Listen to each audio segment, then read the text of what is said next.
This time we're going to once again see the Adagio get banned away, not allowing Dienzio to get his hands on that hero again. Once again, SK very heavy priority on this Catherine. Glaive going to come through for Immortals and taking the crawl off the board. So even though it didn't really work out for SK last time, still don't want it on the table. Yeah, expected the Lance ban, and then, Baptiste picked it up because just to honestly, deny the combo, and also right? Max Green plays a really solid Baptiste, and they can flex it actually because we saw it yesterday. Also plays a really good Baptiste, and then Max can also play Captain Glaive.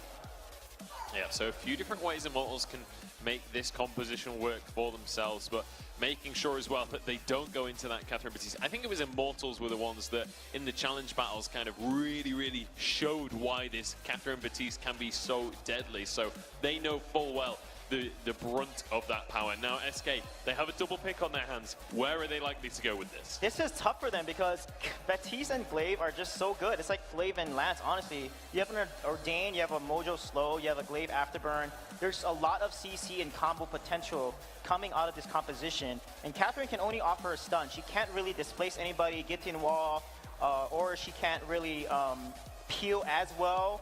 Like a Lance can or a Finn, for example. So they're going to go with Celeste here, which is a little bit risky because there's 2 stuns on the side of Immortals, and also a Fearsome Shade Echoed can cancel a Celeste ultimate, etc. So I feel like this is a little risky picking up the Celeste here. But they're favoring a CC comp. They want a CC comp here. Well, we'll see how they're going to round this one out. Obviously, Krull has been taken off the board. That's kind of the classic look. Blackfeather is going to be the decision on that one. And, you know, Blackfeather can definitely work in this scenario. Blackfeather's always going to be great when you're going into CC. Yeah, he can get out of the Ordain with his Rose Offensive, which makes him immune to debuffs. So Blackfeather is actually a very smart pick. But also it's good against a squishy hyper carry that Immortals will probably pick here. Blackfeather is an assassin. So Immortals will go ahead and pick a Scarf. So remember at Worlds, Zeo played this Scarf and TSM did not ban it away until Immortals won, or at the time Zeo won 2 games against TSM. So I think SK, they may have to think about this Scarf. If they lose again against Zeo Scarf, they have to think twice about it. Yeah, I mean, he played exceptionally in game 1. Some of the Dragon's Breaths were just game-winning in themselves. And that's the difficult thing. If they do win with this Scarf, again, you have to then look at maybe banning the Scarf, but then you're going to leave very likely the Adagio open. And this is one of those things that makes Dienzio such a dangerous player, is his ability to take these heroes and just say, I'm going to play this hero to the ability where you have to ban it against me. And then once you ban it, oh, look, I've got another one. And that's the thing. If you have to ban everything against Zeo, what about the rest of his team? We've got to get over to the castles. We've got to get into the next game. Let's take this away with the 3rd quarterfinal. So Adagio banned away and Scarf once again for Dienzio. Do SK have a composition that can deal with this guy? I mean, I actually think what's kind of tough when you come into a tournament like this and you start seeing a meta that's different than what you're using work is when you get into the draft, like, how does your analyst work, right? Like, how are they actually directing you to shut down these picks that are so strong? I mean, if it isn't, you know, if it isn't broken, don't fix it kind of thing for Dienzio here on this Scarf. But the Baptiste, the Glaive, I mean, this is a tough matchup for SK. A really tough matchup. And I like the Blackfeather pick actually coming out. I think it makes a whole lot of sense. With all of that lockdown, yeah, you have the ability to get into the back line onto the Scarf if need be, but also you can get in there, poke, Rose Offensive back out if you get ordained up. I do like that. I mean, it's what they had to do. I mean, they see a draft that they have a hard time figuring out what the right pick is going to be, and they're just like, we know we have to get out of Ordained, we have to get out of Afterburn, and Blackfeather is going to be the hero to let us do this. All right, guys. Well, we are loaded into the Halcyon full. This is going to be game 2 between Immortals and SK Gaming. Let's see if EU can take one of these North American teams down. Immortals up 1 game here. This is going to be a tough hill to climb. Max Green playing games early. Rap's going to be there to zone him out. Will be a tough hill to climb, Humanist, but Kvalifar on the Celeste is really going to have to show up. We saw this matchup last game, Kvalifar versus Dienzio on these mage picks, but the jungle has changed up a little bit. Don't have all the same heroes down there, so a couple of different things to have to think about. One, will the Catherine actually be able to synergize those stuns with the core collapse so Blackfeather can take out a target? And can they block these fearsome shades coming out of Max Green, these Ordains, these Afterburns? It's a lot of CC for Kvalifar to have to worry about. Yeah, that's really funny when you look at it that way, knowing that there's a Catherine on your team, and oftentimes your opponent is the one worried about blocking everything that can come out of that Catherine. One of the things that I'm actually curious about how it's going to play out, you know, Europe has been adjusting to the North American aggression, right? And we've heard all these teams talk about what they've done to try and adjust to that.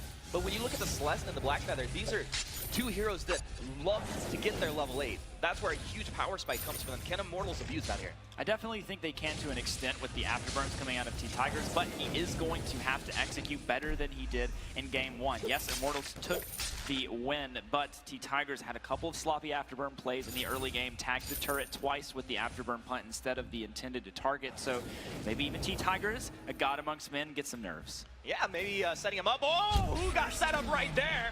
Max Green gonna take a little dirt nap. A little dirt nap indeed.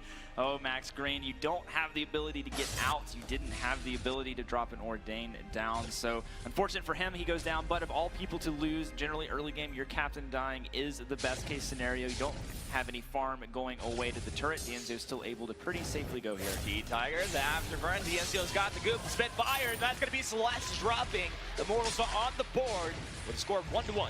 T-Tigers got it this time, came up from the other side of the jungle. A counter gank rotation through the enemy pathing is so valuable to really catch them off guard. So many times you're pushing up, you think you're safe as long as you have forward vision, but if you don't have vision in your own jungle, and we see on the mini-map here, Scout Trap from Immortals on the side of SK Gaming, giving them crucial information. It doesn't look like it was actually popped, so the longer this Scout Trap stays right underneath their lane turrets, it's going to continue feeding Immortals information they can work with. I really like that placement right there. It's just slightly out of a normal spot that you're not going to look to pop it off early if you're just moving through a lot of these common rotations through the jungle. And T-Tigers, a very Von C-esque rotation coming out of him. These guys often compared to each other in their abilities here. T-Tigers moving up once again. He's going to be stunned up. Iris is there, applying some damage. You see the Heliogenesis damage starting to stack up.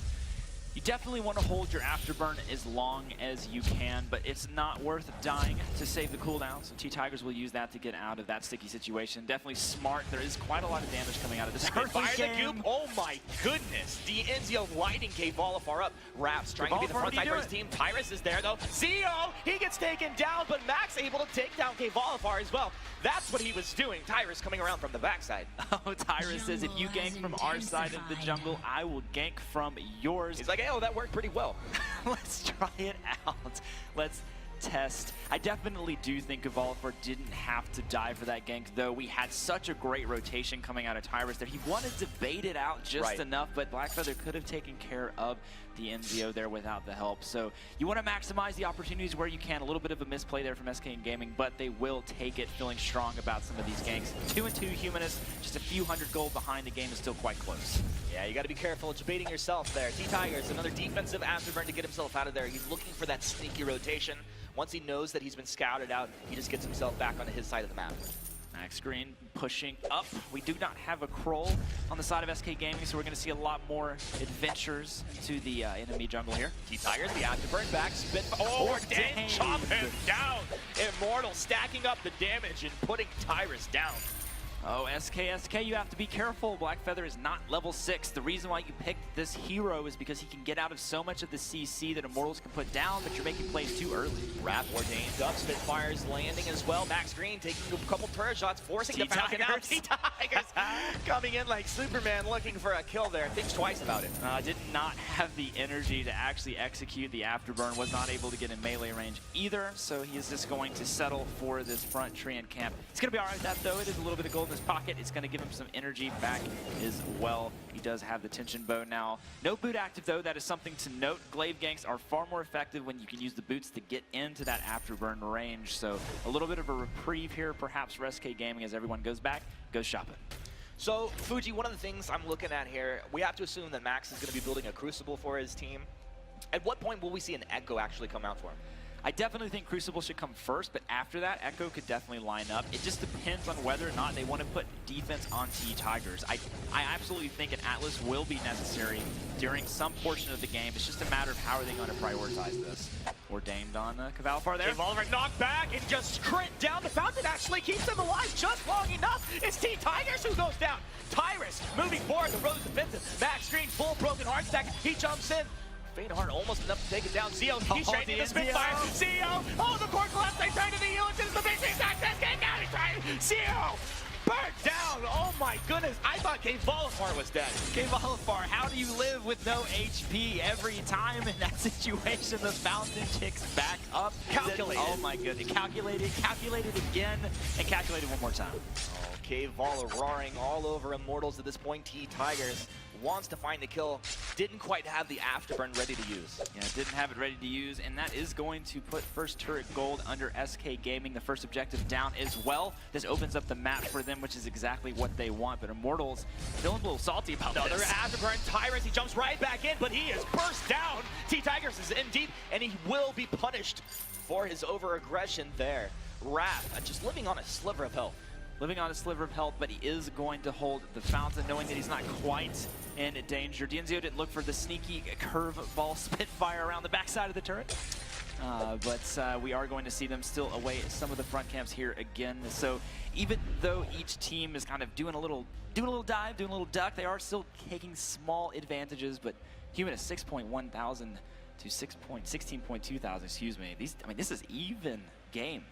Yeah, this feels very close. I mean, but if we look at game one, the net worth really wasn't too different, but Immortals were consistently taking objectives every time, and SK weren't able to trade those. I mean, they got a gold miner here or there, but they weren't able to actually push turrets. It's kind of a different story here. Yeah, it looks like it's flipped. Like SK kind of feels like Immortals in game one. The team fight's a little bit messy, everyone kind of pushing the limits, but this is what you have to do. For these teams, their goal isn't just to win this series, their goal is to win the entire tournament. You have to test your limits right now on stage when you can in these early games. Well, I'm going to test my limits with another little pause here. We're going to wait for these guys to get ready, get back into this game. But as far as things are playing out, I'm very impressed with SK.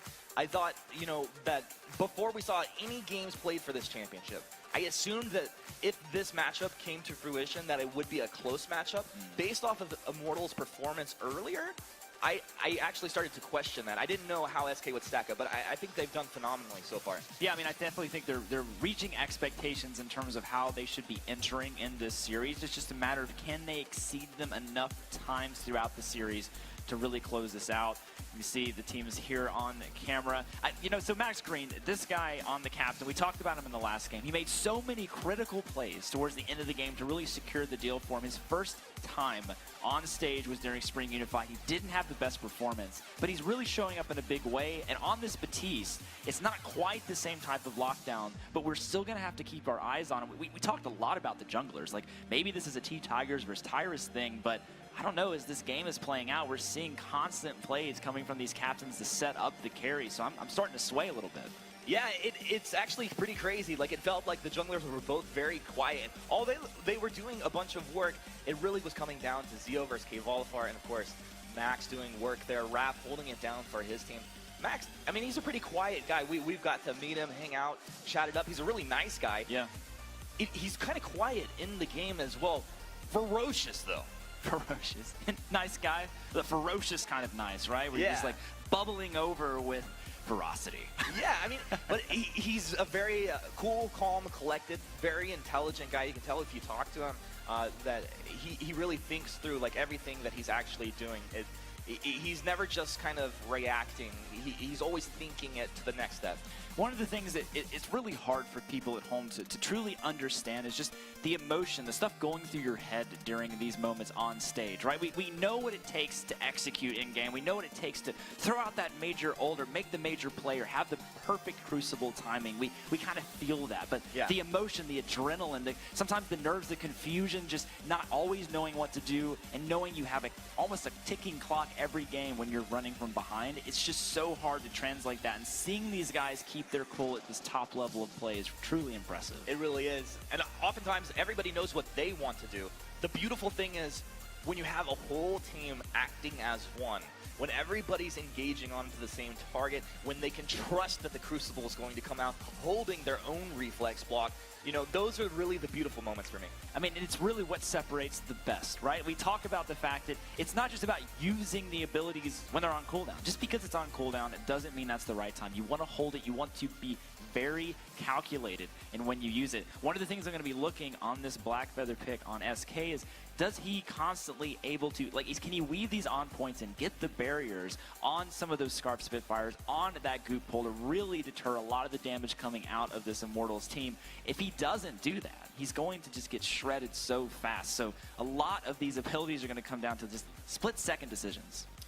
Is it a situation where potentially he has to wait for damage to come out onto the Scarf before he actually engages? Or do you think if he lands an on point, he can just get in there, dive onto target? Yeah, I mean, the goal is that once the on point is up, do you use that opportunity when the barrier is down to be able to actually, are the barriers up to be able to dive, right? I mean, we're going to look at a replay here. We actually see T-Tigers getting some successful afterburns in, but look at the heal coming out on Kavalapar there, just staying alive. I mean, honestly, if Immortals perhaps committed a little harder, they could have picked it up, and we actually see SK, what I would have thought was an overcommit, but that Catherine stun into the core collapse, into the damage there from Black Feather. Just really impressive stuff here. But once again, we keep seeing these afterburners going. This is okay. This is T-Tigers right here. This is him saying, I'm just going to give up my life in order to take down the carry. Something that's really important to notice is that the who dies does matter. It's not just about the one-for-one trade. Right. If the jungler takes out the carry, that is farm that's going into the turret that they're not getting.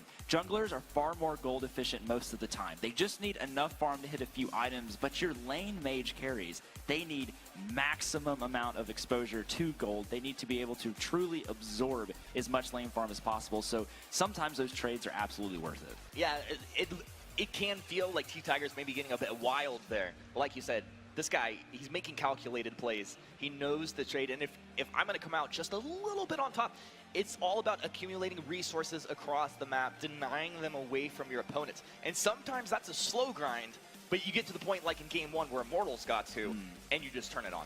Yeah, I mean, I think the thing to follow this up with is, you know, where does the discipline go from here, and who do the teams really focus? Like, who do they see as the threat? I actually think SK in game 1, they made really great decisions on going in for those counter jungles, going in for the invades, but they didn't transfer that lead to killing Scarf, who was the actual threat on the Immortals team. They look like this game, they're trying to change their focus a little bit. They're trying to make sure when Dienzio is available, they kill him. We saw it just then. They went for a turret dive, but as soon as Dienzio went out for that kill, they turned around, called off the dive, said, take the Scarf down. We need this kill. We need to push him out of lane. Take that Scarf down. Zio heard some rumors that EU had been improving. I think he can confirm them after playing against SK here. Yeah, I mean, the gap is it closing? I guess is perhaps what they say. I think so. You know, and we've talked about a lot of these guys. One of the players we haven't mentioned too many times, Raph. I'm actually very impressed with what Raph's done. If you look back, SK, you know, a couple seasons, they were going through a lot of roster changes. The instability was a big issue for them. They really settled on a roster, and Jetpacks was in there. Yeah. They were doing pretty well, but then they took Jetpacks out, they put Raph in there, and suddenly they just got a notch better. And I was surprised because Raph had been in there before, and he was one of the ones that had cycled through. But this guy, he's played in the jungle. He's substituted into the lane, not that much, but he was more in the jungle, and then into the captain position. So this is a guy, he's very well versed across the map, and I think he has a very deep understanding of the game. Yeah, and it's tough to find a replacement for a player like Jetpacks, right? Like, he's also been around for quite a long time, really diving into the scene in multiple positions, kind of settling into that captain role for quite some time, but replacing Jetpacks with Raph, I definitely think was a great decision. He's also incredibly powerful, right? He's a passionate player, just like Jetpacks was. I told him he's powerful. I told him before the tournament, I was like, channel the rage, Raph. Channel the rage, and you'll do just fine, my friend. One of the players that I can definitely relate to. And we are back into the game. Looks like we got everything going on here. This is Immortals hanging around next to that dead turret there. Kind of sad to look upon it from the Mortal side. Always is sad when your first turret goes down, but that being said, one of the things that I'd have to say about this specific series is that we don't really see a lot of advantages taken after the first turret goes down. We were applauding the vision line being moved up, but it hasn't really been a means to an end. We're not really seeing teams look at going for those sentries. We're not really seeing too many invades, and I think it has a lot to do with this whole double frontline mage backline mentality. It's just it's actually really hard to successfully invade because you can get caught out in one bad team fight. We saw it happen last game. They don't want to risk that again. Yeah, they're playing a bit more cautiously. Raph on the front side here, scouting out T-Tigers. The on-point will connect as Kavalapar just clearing the wave out, throwing these Helios down. Now, he's level 7. Once he hits that level 8, that's the point where he's going to feel a lot more comfortable. You had mentioned this early on. It's that range where he's going to be able to just hang out on the backside of these fights. Yeah, hang out on the backside indeed. Taking stock, though, of a couple of items, we do see Raph parting ways with his team to go down and pick up what looks like is a battery. He finishes Crucible. He's got some flares in his pocket, so they are a bit ahead here now as they come in for this team fight. Yeah, Max got his own Crucible as well. He's actually sitting on a minion candy as well. Now, this is an item we haven't seen too much in this championship so far, and I'm curious to see if we see a little bit more minion candy coming out. Yeah, I mean, honestly, at this point, when you have your first turret down, it's the best thing you can do to try to keep them from pushing too much. Yeah. A lot of CC coming down just to thwart off any unwanted aggression. T-Tigers, after burning over, taking his camp before they can take it. But Tyrus give him a little love tap on the end of that point. Bursting that mid down like it was Volifar, just letting him know exactly what he is capable of. Oh, SK feeling confident to stay on this side of the map. Max playing with fire. T-Tigers finds the afterburn. Volifar trying to find the core collapse. Actually connects the on point as well. Fearsome Shade going to be blocked off. This is SK on the chase. The blast tremor coming through as well. Rose offensive Solar Storm just for style points. And SK take 2. Oh my goodness, T-Tigers. This is not the time to have some mechanical misplays. He actually used his reflex too late for the stun, too early to block the core collapse. DNZO. Some might say playing with fire here on Scarf as he does try to get the farm, but Cavalifar is not going to let it get him for free. That's an immense gold mine payout going over to SK Gaming as they take the lead in a big way for the first time. A beautiful deal. I mean, you take a fight, you take an objective, that's money in their pocket. And you look, this is the net worth starting to actually climb up towards SK's side. And Immortals, they have to be a little bit fearful here. Now, they're not very far behind at all, but this is the momentum building for SK. Yeah, I mean, any kind of momentum you can get is just so critical to close out a game because every little step, especially when you're all about these kind of mage composition, just matters so much. And it was super important that SK were to secure that gold mine because we do have a little bit of a farm difference between DNZO and Cavalifar. And when you're trying to rush to these items, every CS counts. It absolutely does.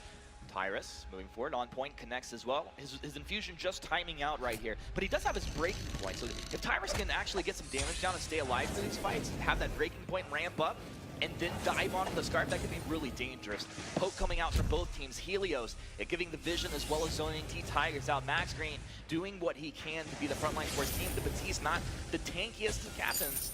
He's doing a pretty good job so far. Tyrus continues to throw out the on points. And T-Tigers, you can tell he's just kind of on that bottom side, looking maybe where he can pick someone off, but realize he has to get back up where his team is. Waiting for the afterburn. Zeo just clearing the lane out. Yeah, I mean, honestly, we saw what T-Tigers did last time. He got a little too aggressive, went over the wall, tried to make a play on Celeste, got punished. I like the fact he learned quickly from that mistake, playing quite patient over that wall, not going over until his team is ready to pull the trigger. Humanist, we are on a countdown to Echo right now from both the captains. I can feel it in my bones. See the Void Battery sitting there just juicing up. Yeah, that would be a good team name as well. Countdown to Echo. This is going to be Raph actually picking it up right now. Max as well. You were truly right on point with that analysis right there, Fuji, as always. This is a huge deal. How does it change the fight? Changes everything, honestly, in a couple of different ways because you now have flexibility. It's not just about echoing the ultimate. Raph could echo his stun to get double lockdown to make sure they get as much damage as possible. That arguably, oftentimes, is more powerful than echoing the ultimate. On the side of Immortals, Fearsome Shade, that's generally echoed quite often because it is one of the most difficult abilities to avoid. It's such a widespread fear, so I will be sure to see that soon. Yeah, it's pretty good. SK, they're in the danger zone. Danger over here. Looks like Crystal Sentry probably lives through this. Actually, no. Qualifier going to hang around. Just throws those Helios, go Supernova. Rest in peace, Crystal Sentry. Immortals not being the best team to back you up there. Let you take one down, but they're also going to give away a gold miner because of this. Maybe a little bit of indecision here coming out of Immortals Humanists as they weren't really sure if they should pull the engage. They weren't willing to defend the Sentry, and therefore they also lose the gold mine. Do you have a feeling of why they were so hesitant? It's one of these things that when you know you're behind, you don't always know how far behind you are, and you're trying to track the items. You see the infusions on the enemy team. You don't feel like if you pick a team fight, you'll be able to actually win it. It is something that every pro player has to figure out. Like, if an infusion pops up, 9 out of 10 times, what you're going to hear from competitive teams is we cannot fight them without at least matching the infusion. Right. And many times that is absolutely true. But if you're able to crowd control perfectly, use Fearsome Shade, get the Ordain down, and just delete one of the carries, the infusion no longer matters, and you actually get a little bit of a leg up because the money they just spent is now wasted. I think that's a really good point. And I was actually kind of wondering the same thing as I'm watching this, because the net worth advantage is not too high, but they have taken objectives, so I could see where Immortals could feel like they are further behind than they actually are. Yeah, I mean, absolutely. I mean, if you have 2 infusions on your team, that's 1,000 gold spent. If you get a maximum payout from the gold mine for your team, that's 900 total. So you're not always breaking even, but a lot of times the infusions by themselves are just pressure. All right, the hope of Europe marches forward. Look at the Supernova connecting onto DNZO. Very threatening at this point. He has to hang out on the backside. But we have these echoes ready to go. You know these captains are itching to use these abilities to combo them up. Okay, Volifar just doing a great job to hang out on the backside and push. I mean, we talked about Scarf's pushing ability. Celeste, one of the best as well. T-Tigers, an interesting afterburn, kind of defensively avoiding the damage coming out there. Damage stacking up. This turret will be dropping very shortly here. Yeah, they're just going to let it go. They have to. DNZO is waiting for his broker. There's the Ordain. Core Collapse blocked off on the Zeo. Wrap. There's one Fearsome Shade's going to connect. Blocked off on one of them. Pirates moving. The Dragon's Breath. Zeo moving forward. Solar Storm connects. It's Game Volifar dropping low. The Core Collapse is there, but Tyrant's the last man standing. Double kill for T-Tigers. T-Tigers connects with Zeo and Max Green to find an ace for Immortals. Immortals pulls the trigger in the moment you wouldn't think they would. If you were looking at DNZO, he had over 2,000 gold in the bank. I figured, let the turret fall, go get your Broken Myth, get your infusions, get ready to team fight. They were hesitant up before this point. Perhaps it was just a long-term bait. They were like, SK, we're not going to actually fight you until we have our own infusions. Psych, take our turret, we take you. And in this replay, we're going to see it again. They let the turret go down, and immediately a decision comes in to make the call. Fearsome Shade is blocked, but it doesn't matter because T-Tigers gets over the wall, gets onto the Celeste, knocks her into Scarf's ultimate. Burn, baby, burn. Wow. Zeo connecting with that Dragon's Breath. And coming out to 2 up means they are able to take down the first turret. I like the fact, though, that Immortals didn't try to get too greedy. They don't want to take Kraken quite yet because they're only going to be able to most likely get 1 turret anyway. Go for the turret. If you're only going to be able to get a turret, don't give the enemy an extra 1,500 gold in their pockets. Immortals, though, still a little bit behind on the net worth here, but still showing they can win team fights regardless. A 1 fight at this point is going to be devastating for whichever team loses that fight. It is probably going to spell Kraken. And with that, because of the Scarf, because of the Celeste, you have to imagine they're going to be getting at least 2 turrets out of a push. I mean, at least. I mean, and honestly, a lot more, assuming that the entire team is still alive during that push. Celeste and Scarf, both amazing at taking objectives. Even better at it when Kraken is in that front line. We've been here before, Humanist. This is the same time last game. Okay, Volifar doing his best to apply damage, maybe putting himself in harm's way. Spitfire connecting from Zeo. It's Tyrus on the T-Tigers. T-Tigers with the afterburn. Ordained into Fearsome Shade. A nice block. Okay, Volifar still alive. Dragon's Breath winding up. Solar Storm is able to take out T-Tigers. They find a nice stun there. It's Zeo. Oh, Fearsome Shade connects. Tyrus will be the one actually going down. Max Green. He's doing his best to be the tank for his team. Zeo getting lit up by the Helios. Okay, Volifar just on the pixel edge of taking this Scarf down. Chasing him. There you go! Finally taking that Scarf down. These teams are having some fun right now. Oh, we saw the first Fearsome Shade come out of Max Green, but he was silenced for such a long time. He wasn't able to use Echo to get the second one out before the significant amount of damage went down. I'm actually surprised SK Gaming were not able to kill Immortals faster than what they did, but they still come out ahead, Max Green being the only one alive. This being said, Humanist, nothing really gained other than kills from that team fight. No major pressure gained either. Immortals still having the most forward vision on the map into the side of SK Gaming here.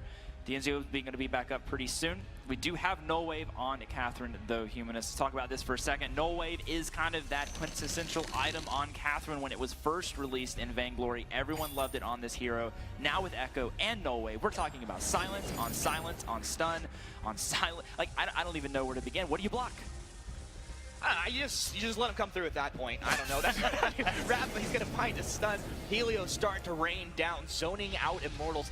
This is one of the things as you get into the late game with the Celeste. Oftentimes, like you said, they're dropping them down for vision, also dropping them down to go to Supernova. You create a wall there, and I love what Kvolifar is doing here. Yeah, I mean, but we have to think the NCO has to be super careful. He does not have an Aegis, so a Solar Storm stacked with BM coming through. Aimed on the Kvolifar. Look at that Helio Genesis. Pirates on T-Tiger, the Solar Storm! Whoa, where did the Dragon go? Baby Dragon getting fired up. T-Tiger's going low. He's able to take down Tyrus. Big crits coming out of the glaive here. Fearsome Shade, nice block off once again. Max Green doing his best, but he can't protect his team. He's no Lance this game. He's just a little Batiste, and he's going to get chopped down here. Can't protect his Crystal Sentry. T-Tigers will be able to get away, and it looks like SK are actually going to show mercy onto the Batiste here. Ooh, that team fight. Little Batiste, baby Batiste, trying to do the work that he can. Oh my goodness, this team fight, we talked about the fact, though, that this null wave coming through is the critical component of this. You see it, it goes on to Max Green. He gets silenced again. He gets silenced again.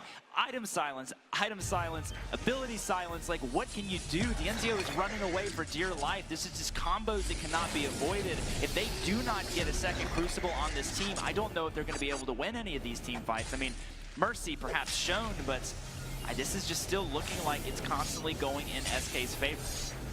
This is so good. Right now, just Immortals versus SK, they're stacking up incredibly well. Pure entertainment watching these carries try to land their abilities, and these captains do what they do best. I mean, we have two individual Aegises now on the side of Immortals, but I'm still watching Raph. We talk about the captains. The ability for Catherine to have such a much bigger impact in these team fights is radical over the Batiste right now. Raph moving forward. He's going to find a stun onto Tiggs. Kvolifar. He ate a Spitfire hanging on the backside, working No in his way. edge. T-Tigers, he's stunned up. The Fearsome Shade locks Kvolifar down, and they're able to chop the Celeste down. Now, moving forward, who's the target? It looks like it's going to be Raph as Zeo pulls back with T-Tigers. Max Green continues to zone out Tyrus, and, well, Raph, left for dead here, buddy. Boop. Boop. Oh, man. Well, this is the play they needed to make. We were talking about what is the strategy? How do they win these team fights? Do not let Raph get off his full rotation of items and abilities, and that's exactly what they did. T-Tigers pulled the trigger. He used the aggression he had been doing this whole time to really go up, make the move on Kvolifar. And we talked about this, right? If you delete them, it doesn't matter whether you have infusions. It doesn't matter whether you have all of your abilities. Make the move, make the decisive call. This will get you cracking, and this is exactly where What's Immortals impressive to me, wants though, is like T-Tigers, he had a split second to make that engagement, right? If he's a little bit too early, it's not going to play out like that. If he's just a quarter of a second too late, it's not going to play out like that. So T-Tigers just threading the needle there with that engagement. I love it. It happened right in the setup, too. No Wave Gauntlet, as soon as it went out, T-Tigers went in, and that's just the perfect exchange of abilities for Immortals win condition here. This Scarf and this Kraken, we're about to see a lot of destruction on the SK base here, Humanist. All items available, all ultimates up. It's about to get messy. Shaking in my boots right here, Fuji Immortals descending upon the base of SK Gaming. Their choke point turret getting melted down right here. They're doing pretty good work on the Kraken, as you would imagine. Did they go further? No, I don't think Immortals are going to get in there. Not going to get in there. They're going to say, see you later, Kraken. Thanks for your help. You take a free Crystal Sentry right there. That's right. You take a free Crystal Sentry. You get the tiniest little bit of damage on those Crystal Vein turrets there. But let's talk about that for a second as well. A lot of times, people get way too ahead on these Kraken pushes. Those turrets are not really worth that much. You do not want to die for them. They're not worth near as much gold, and they don't give you any map pressure necessarily, right? Yes, a backdoor attempt is potentially possible from a glaive. But Scarf, yes, he can fly, but he can't fly over walls. And Batiste, well, he's scary, but he's not going to be able to just morph through the wall either. So we have a couple of conditions here. I just wanted to see him turn into a shade and just glide into the enemy base. But we'll see if anyone can do it. Max, good. Max picking up his war treads here. I also think that's going to be a huge pickup for his team, just the ability to reposition his whole team forward or backwards if they find an engagement, if they find a catch. And that's the whole deal, right? If anybody gets caught, they're most likely going to be killed, but also the positioning factor coming out. Positioning is going to be so critical. Kvolifar cannot afford to be that far forward. Again, they honestly should probably move their team fights up towards the lane where they have complete vision of T-Tigers. T-Tigers able to get in a flank. He's looking for it here, but of course, Immortals being split up is not where they want to be. I like the tempered patience coming out of Immortals here. If they can't find a gank, they're going to back up a little bit. Blocked on this gun. T-Tigers around the back, and he's found K-Volifar. Rest in peace, Celeste. This is Immortals on the chase now. Raph dropping low, had to use his boots. Dragon's Breath from Denzio as he's gonna chase from about a mile away. T-Tigers got the stun though. He doesn't need a carry. T-Tigers can do it himself. Tyrus can just sit and watch as his captain and his carry get melted in front of him. Just trying to give him that speed boost, but we talk about it. We're building it up. T-Tigers, can you find the pick? He says, yes, I can. Just give me the moment. Let me flank around the other side. SK, you have to keep up with Glaive. You're not keeping up with this pick. It's constantly costing you. Immortals pushing in right now for these turrets. This is really risky. Kraken's up. They're going to try to end the game. They have so much damage. The first Vein Crystal turret's going to be melted down. What's the play, Immortals? Looks like they're going to go ahead and get back. This is the safe play here. It's the safe play, but I honestly don't. So Kvalifar's going to be back up. Tyrus is already up. Raph's up in 8 seconds. They can actually go contest the Kraken. You have Scarf. The right call. Take Kraken with Scarf. You win the game. Immortals actually making the call to go in and take that turret means that they might have to actually win another team fight instead of just closing out game 2. So not the best decision making there, but Immortals maybe just feeling confident that they don't actually need to finish the game. Maybe they need a little more practice before the next one, to be honest. Yeah, trying to get maximum efficiency out of this game against SK here. SK moving forward. Tyrus lands the on point, hits Zio. Nice stun there. We wanted T-Tigers. T-Tigers going to knock K-Volifar back. Dragon's Breath going to be wound up. T-Tigers dropping low. SK able to take down the Glaive. It looks like Zio moving back here. Raph is stuck inside that goop. A lot of damage. The Fearsome Shade will catch him as well. Zio has great damage. The Ordained is on to Tyrus. He's stuck inside there. K-Volifar low. Oh, you're in the goop, bro. Hey, also the Kraken trying to take him down as well. It's blocked from the Celeste. Raph, you got to get back, bud. You can't take it if you got no HP. Core collapse onto the Batiste. Max doing so much work. Dio's going to get hit with another on-point. Spitfire's galore connecting. Only 4 broken mid stacks for him at this point. And this game is on a knife's edge right now. I mean, there's no boot active available, no Fearsome Shade. They're not able to actually get on top of the team from SK, but we talked about this like we didn't. This was a risky play for Immortals to go into the base instead of taking the objective, and they actually paid for it just then. T-Tigers going down means another 13 seconds. He's not on the map. SK can start to capture the Kraken now, force another team fight while they have the man advantage. Oh, I'm so scared right now. Spitfires come through. Fearsome Shade's going to push 2 of SK back. K-Volifar not getting caught. Throwing down the Helios, making them go supernova. You got to be careful. This could be stolen up. Okay, Blast Trimmer is going to hit. The second hits as well, forcing them back. The Frostburn slowing them down, but T-Tigers is here. Can they do it? The draw! Oh, he stole it! He actually stole it! This is a disaster for SK. That screen is dropped, but a massive play by Immortals. GG! Immortals going up 2-0 over SK. What a phenomenal play coming through at the end here by Immortals. You play with fire, sometimes you're gonna get burned. You get burned. When I talked about him curving a Spitfire before, I was just joking. He sneaks it in. I feel like it went between the legs of SK Gaming, landed on a goop, landed on Kraken. They don't even need it. The ace buff was enough to be able to secure the fight. Humanist, oh my goodness. Jake Miyako, Immortals. These guys are so impressive.